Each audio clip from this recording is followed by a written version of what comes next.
And for more on the killing of Boris Nemtsov, I'm joined now by William Courtney, a former U.S. ambassador to Kazakhstan and Georgia. He's now a senior fellow at the RAND Corporation, a Washington think tank. Welcome back, Mr. Ambassador. We appreciate it. Thank you, Susan.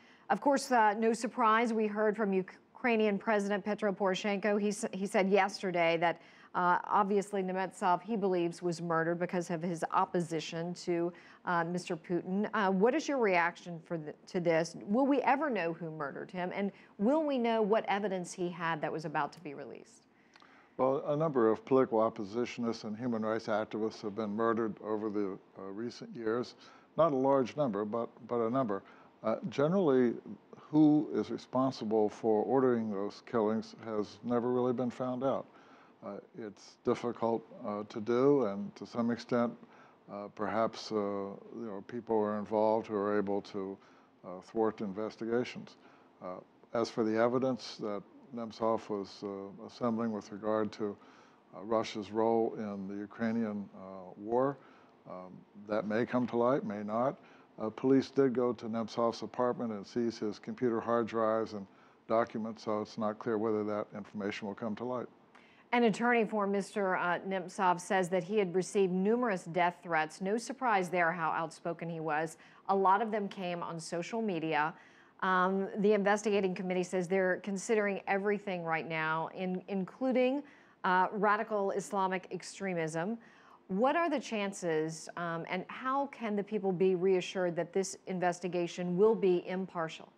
Well, it's hard to know whether there is a way to be assured because the central government controls all the investigative bodies. So it's not like the system of independent checks and balances such as we have in the U.S., where congressional committees may investigate something separately from the executive branch of the government. I think it's going to be important for this investigation to be more open than some of the previous investigations, because Boris Nemtsov was a higher profile person. He had been first deputy prime minister under former President Yeltsin. So there'll be more international attention, there'll be more interest in Russia. A huge outpouring of support, as we saw on the streets in the protest earlier. Mr. Putin enjoying a lot of support at home. Will the shooting, look at that crowd there, derail, you think, the Minsk agreement in any way? I don't think this issue will derail the Minsk agreement. There, the question is whether Russia is going to mount an attack on Mariupol, a city 18 times larger than Debaltseve, which the Russian forces took most recently.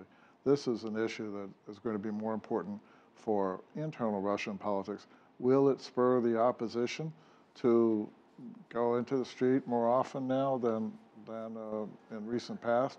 In 2011, 2012, there were large demonstrations, tens of thousands of people demonstrating in Moscow, but they faded out, in contrast to what happened in Ukraine with the Maidan, where it did not fade out and eventually led to change. It's too soon to tell what will happen.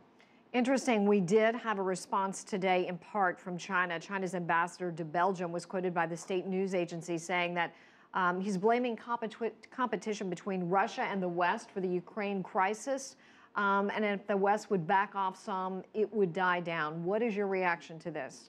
Well, generally, China's been fairly cautious. Xi Jinping last September called for a political solution and an inclusive dialogue.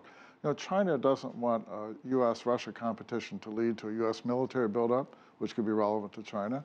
Also, Chinese leaders were not so happy about the referendum in Crimea, which allowed people to decide where to affiliate, because that could have some implications in China if some people in China were inclined to try to call for a referendum in certain areas in China. So generally, China has been fairly cautious. For a Chinese ambassador in Belgium, who's not a particularly high-profile person in China, to speak out on this kind of suggests that Beijing wants to keep some distance between these remarks and Central Power in China.